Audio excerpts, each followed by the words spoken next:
बात करवा रहा हूँ एक ऐसे एंकर पर्सनालिटी से जो कि पूरे पाकिस्तान के बेलगाम अंदाज़े बयां ये जाहिर करता है कि आप निहायत ही मुआशरे से सताए हुए लगते हैं। क्या ये लब पर है आज तलखी अय्याम वरना फैज़, हम तलखी कलाम पर माइल। ज़बान में कड़वाहट की वजह क्या है? सच्चा प्यार नहीं मिला या दिमागी मसला है? सच्चा प्यार तो कई बार मिला, कई बार मिला और मिलता रहा है, मिल रहा है। एक अजीब सी जंग है मुझ में, एक अजीब सी जंग है मुझ में। आपके फैंस ने ऑब्जर्व की है कि आपने किसी भी सियासी पार्टी को पूरे कपड़े पहनने नहीं दिए, तक कोई इतना ओपन नहीं बोलता।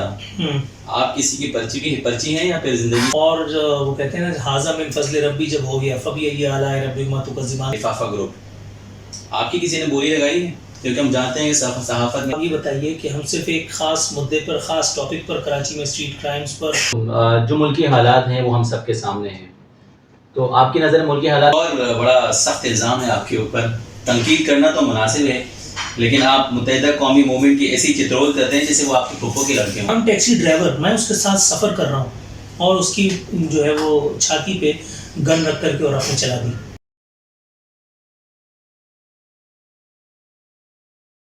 अगला सवाल आपके करियर के हवाले से। आज हम कहते हैं कि बच्चों को अपनी प्रॉपर करियर काउंसलिंग करवानी चाहिए, क्योंकि बच्चों को अपने करियर का पता होना चाहिए कि वो उनकी पर्सनालिटी के हिसाब से किस करियर में जाना चाहते हैं और उनके पास ऑप्शंस बहुत सारे मौजूद हैं। तो आपने अपने करियर का आगाज़ कैसे किया?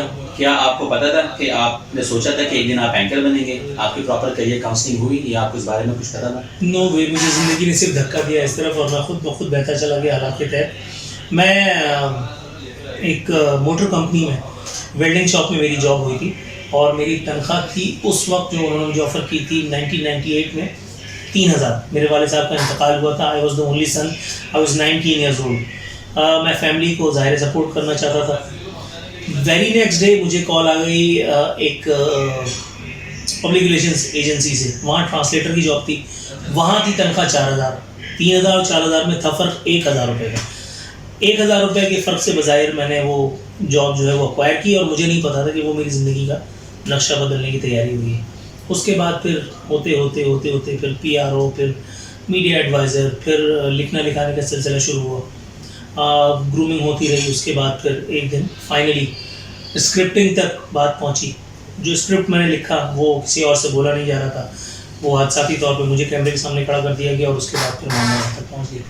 तो करियर काउंसलिंग ज़ाहिर है आजकल के हवाले से तो आप जैसे आदमी के साथ ये बात करते हो बड़ा मुश्किल महसूस होता है, लेकिन बहुत ज़रूरी है।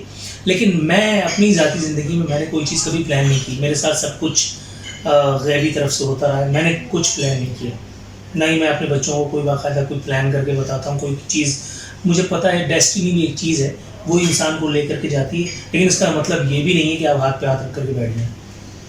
तो वो लोग जो आप जैसे एंकर बनना चाहते हैं उनके लिए कोई मशवरा, कोई गाइडलाइन? सबसे पहले तो अपना मुताला वसी करें। मैं 1998 में पहली नौकरी में 70 अखबारात एक दिन में पढ़ा करता था। 70 जी 70 अखबारात। ये न्यूज़ मॉनिटरिंग थी और इस काम के मुझे पैसे नहीं मिलते थे, ये मैं अपने शौक़ के तहत किया करता था। इसमें बैन-अक़वामी जराइद भी थे, इसमें पाकिस्तानी रसायल और जराइद भी थे।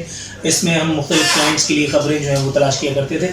वहाँ से फिर ख़बरें जो है ढूंढते ख़बरों की इस दुनिया में आकर के लैंड किए। ख़बरों का आदी होना पड़ता है। वो एक बड़ी मिसाल मुझे याद आ गई। जिस तरह एक अच्छे मुसलमान के दिन का आगाज़ तिलावत कुरान पाक से होना चाहिए, उसी तरह एक मीडिया मैनेजर या मीडिया मैन की दिन का आगाज़ जो है वो अखबारात से या वेब डेस्क को विज़िट करके होना चाहिए। ट्रू। हाफिज़ साहब, जब ज़िंदगी में जब परेशान होते हैं या अफसरदा होते हैं तो वो वक्त कहाँ और किसके साथ गुजारते हैं?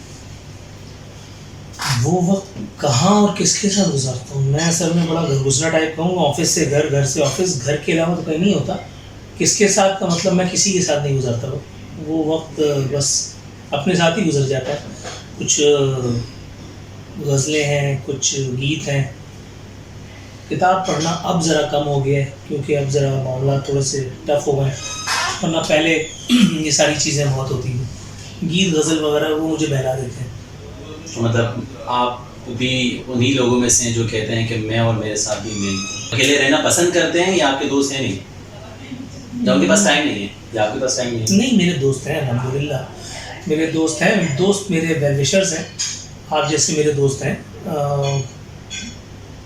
कंधे हैं कुछ, लेकिन हर वक्त सबकी दस्तयाबी एक तो मुश्किल है क्योंकि ज़िंदगी ने बड़ा मसरूफ़ कर दिया है।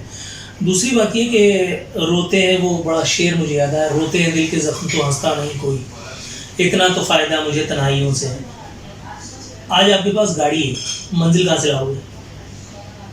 और फिर दूसरी बात, किसी शख्स ने कहा था कि जैसे जैसे आप कामयाब होते चले जाते हैं वैसे वैसे आप तनाव होते चले जाते हैं, तो इस तनाई का आदी होना पड़ता है।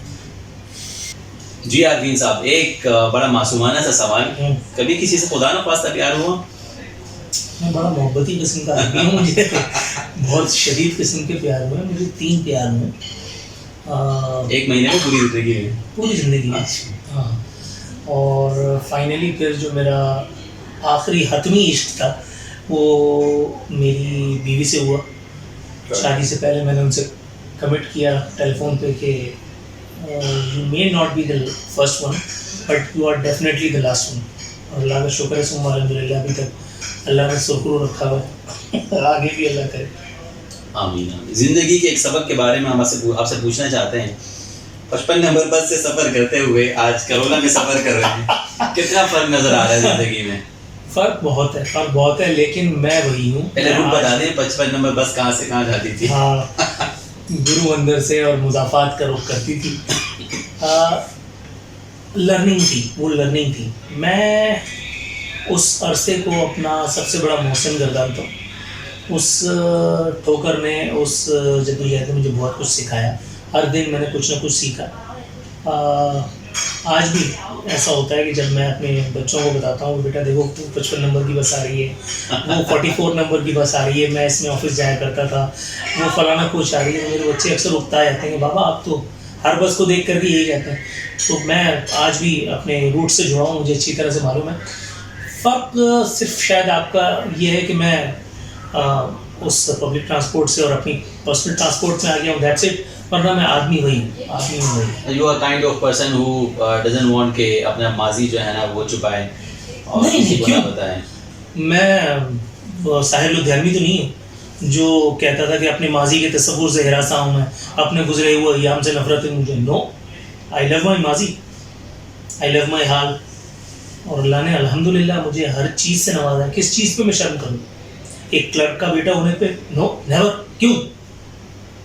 हराम नहीं खाया उसने, उस क्लर्क ने हराम नहीं खाया। उस क्लर्क ने जो है वो मुझे कोई गलत तालीमात नहीं दी। मैंने एक ट्रांसलेटर की हैसियत से जो है, एक क्लर्क की हैसियत से आप यूँ कह लीजिए, अपने करियर का 1998 में आगाज़ किया।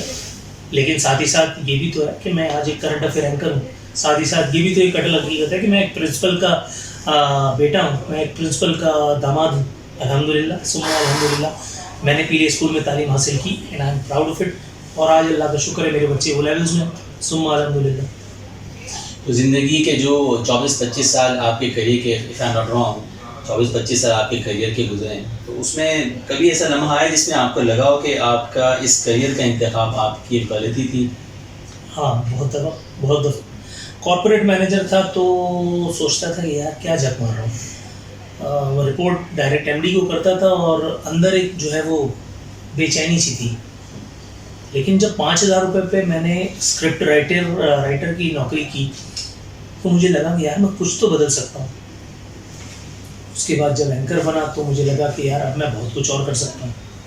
लेकिन ज़ाहिर है आज़ादी इज़हार राय के ख्वाब बहुत देखे जाते हैं। आज़ादी इज़हार राय का वो ख्वाब अभी तक हनूज़ पूरा नहीं हुआ है पाकिस्तान में, न जाने उसकी मंजिल कब तक आएगी। लेकिन ज़ाहिर है होता है मुख्तलिफ़ मौक़े पर आपको जो है वो एक ख़ास लिमिट का ख्याल रखना पड़ रहा होता है। उस वक्त आपको ज़रा फ्रस्ट्रेशन सी तारी होती है, वो कि मेरे प्रोग्राम्स देख करके नहीं लगता, मैं कहीं ना कहीं से अपना रास्ता अल्हम्दुलिल्लाह बना ही लेता हूँ। और ही साहब, हर बच्चा अपनी एक मंजिल जो वालिदैन उनको दिखाते हैं कि आपको डॉक्टर बनना है, इंजीनियर बनना है, तो कभी आपने सोचा बचपन में या कभी आपको बताया गया कि आपको क्या बनना है? नहीं, मेरे साथ कभी ऐसा कुछ नहीं हुआ। सोचने का तो मैं हर हफ्ते कुछ ना कुछ बन ही रहा होता था, कभी पुलिस वाला, कभी एक्टर, कभी कुछ, वो जैसे नौजवान या ग्रोइंग एज के बच्चों में होता है। लेकिन मैंने कहा ना, मैंने कुछ प्लान नहीं किया था। ज़िंदगी ने सब कुछ मेरे लिए खुद प्लान किया। डेस्टिनी है, अल्लाह रब्बुल इज़्ज़त का फजल है जो मुझे यहाँ तक लेकर गया है। वो लोग जो इस वक्त आपको देख रहे हैं और आपके फ़ैन भी हैं, उनको क्या मैसेज देना चाहेंगे? ज़िंदगी से बहुत कुछ सीखने के हवाले से, अपनी लाइफ की एक्सपीरियंस से आप क्या मैसेज देना चाहते हैं? मैसेज मैं बस ये देना चाहता हूँ कि जो भी करें ना वो दयानत से करें। अगर स्टडीज़ कर रहे हैं तो दयानत से, दयानत खुद अपने साथ। अगर किसी ख़ास प्रोफेशन में है तो उस प्रोफेशन के साथ लॉयल हो जाएं। लॉयल्टीज़ का समर बड़ा अच्छा होता है, जितना मैंने देखा है, जो मुझे मिला है।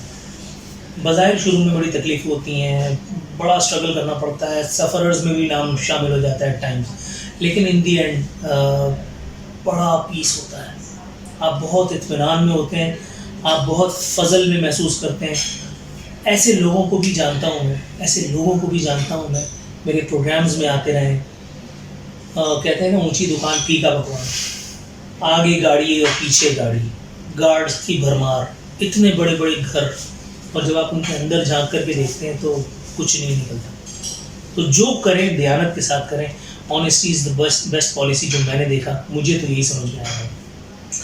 Thank you so much Arfeen साहब। जैसा कि मैंने शुरू में जिक्र किया कि अपने नाम से बहुत मुख्तलिफ शख्सियत रखने वाले हमारे आज के मेहमान नूरुल आरफीन सिद्दीकी ने हमें बहुत शाइस्तगी और बहुत मुहज़्ज़ब तरीके से सारे सवालों के जवाब दिए, जबकि उसमें बहुत सारे तल्ख़ और चुभते हुए सवाल थे।